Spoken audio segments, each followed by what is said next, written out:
প্রতিদিন সকালে রুটি বেলাটা খুবই ঝামেলার একটা কাজ। সেই সকাল হোক বা রাত্রি, সত্যিই একটা কষ্টকর ব্যাপার। বেলাবেলির ঝামেলা ছাড়াই আপনারা এরকম ফুলকো নরম রুটি কিভাবে বানাবেন সেই ভিডিওটাই আজ শেয়ার করব। আর এইভাবে রুটি বানালে রুটিগুলো 2 দিন পর্যন্ত একেবারে নরম তুলতুলে থাকবে।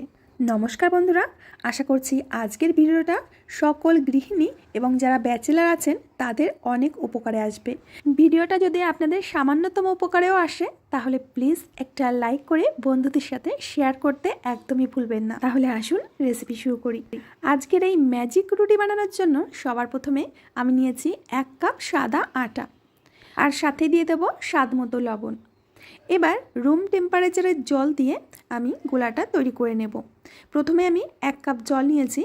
অল্প অল্প জল দিয়ে গোলাটা তৈরি করতে হবে, একসাথে কিন্তু জল দেওয়া যাবে না, তাহলে আটার মধ্যে একটা গুটলি পাকিয়ে যায়। তো অল্প অল্প জল দিয়ে একদম ধীরে ধীরে করে ব্যাটারটা তৈরি করতে হবে। কতটা আটার জন্য কতটা জল লাগবে সেটাও আমি বলে দেব।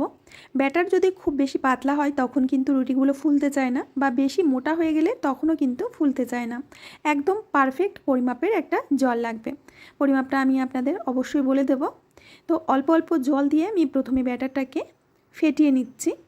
এইভাবে যদি আপনারা একবার রুটি বানানো শিখে যান তাহলে আর আটা মাখা বেলাবেলির ঝামেলা কিছুই প্রয়োজন হবে না। এইভাবেই রুটি বানাতে ইচ্ছা করবে।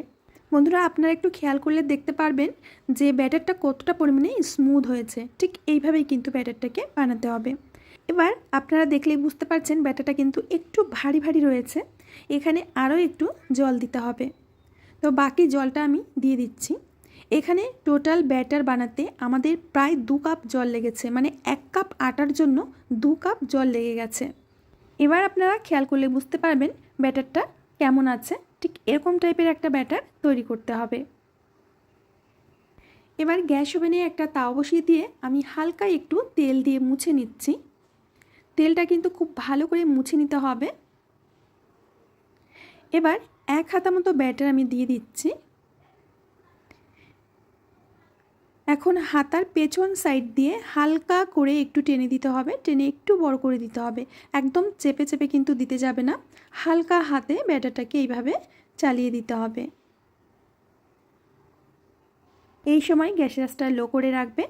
রুটিটা যখন ওপরটা ঠিক এরকম শুকিয়ে আসবে তখন গ্যাসের ফ্লেমটাকে বাড়িয়ে দেবে। মোটামুটি হাই টু মিডিয়াম ফ্লেমে রাখবে।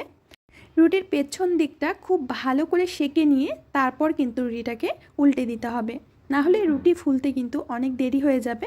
পেছন দিকটা এরকম ভালো করে সেঁকে নিলে রুটিগুলো খুব তাড়াতাড়ি ফুলে উঠবে। আমি একটা স্প্যাচুলা দিয়ে রুটির চারপাশটা এরকম চেপে চেপে রুটিটাকে ফুলিয়ে নেব। দেখবে যে একদম অল্প সময়ের মধ্যে 1 মিনিটের মধ্যেই কিন্তু রুটিটা ভাজা হয়ে যাবে। প্রথম দিকে হয়তো আপনাদের একটু বুঝতে সুবিধা হবে, প্রথম দিকে ফুলবে না, কিন্তু চেষ্টা করবেন, দেখবেন যে একবার বুঝে গেলে রুটি বানানো কতটা সহজ হয়ে যাবে।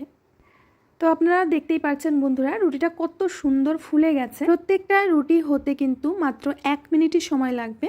তবে গ্যাসের আঁচটা কিন্তু হাই টু মিডিয়ামে করে রাখবে। আমরা বেশিরভাগ যখন লং জার্নিতে কোথাও যাই তখন রুটি আলু ভাজা বা রুটি আলুর দম এরকম টাইপের খাবার নিয়ে যাই। তখন দেখা যায় রুটিগুলো ঠান্ডা হওয়ার পর একদম শক্ত হয়ে পড়ে। কিন্তু এইভাবে যদি আপনারা রুটি বানিয়ে নিয়ে যান, রুটিটা 2 দিন পর্যন্ত একদম নরম তুলতুলে থাকবে। তো কথা বলতে বলতে একটা রুটি আমার ভাজা হয়ে গেছে। ওই টিস্যুটা দিয়ে আমি আরও একটু মুছে নিলাম। টিস্যুতে কিন্তু আর তেল দেওয়া যাবে না, ওই 1 ফোঁটা তেলেই মুছে নিতে হবে। পরের রুটিটা আমি দেখিয়ে দিচ্ছি। একইভাবে হাতার পেছন দিকটা দিয়ে একটু চালিয়ে বড় করে নেব। আর একইভাবে রুটির পেছন দিকটা খুব ভালো করে প্রথমে সেঁকে নেব। এই টিপসটা কিন্তু অবশ্যই ফলো করবে। প্রথমে রুটির পেছন দিকটা খুব ভালো করে সেঁকে নিয়ে তারপরে কিন্তু রুটিটাকে উল্টে দিতে হবে, না হলে কিন্তু রুটি ফুলতে দেরি করবে। তখন বলবে যে আমার এর থেকে বেলা রুটিই ভালো ছিল, কিন্তু এরকমটা না। এই রুটিগুলো কিন্তু খুব তাড়াতাড়ি তৈরি হয়ে যায়। এর জন্য মাত্র 2 থেকে 3টে টিপস। ব্যাটারটা একদম ঠিকঠাক রাখতে হবে, না ভারী হবে না পাতলা হবে, আমি যেমনটা দেখিয়েছি তেমনটাই করতে হবে।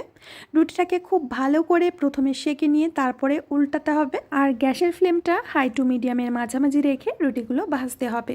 এই মাত্র 3টে টিপস ফলো করলেই আপনারা এরকম ফুলকো ফুলকো রুটি একদম কষ্ট ছাড়া খুব সহজেই বানাতে পারবেন।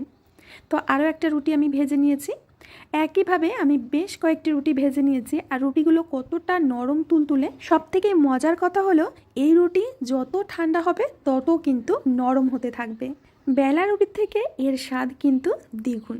তো বন্ধুরা, আশা করছি আজকের রেসিপিটা আপনাদের একটু হলেও উপকারে এসেছে। ভিডিওটি ভালো লাগলে প্লিজ একটা লাইক দেবেন আর বন্ধুদের সাথে শেয়ার করবেন। আমি আজ এখানেই বিদায় নেব, আবার দেখা হবে নতুন রেসিপির সাথে।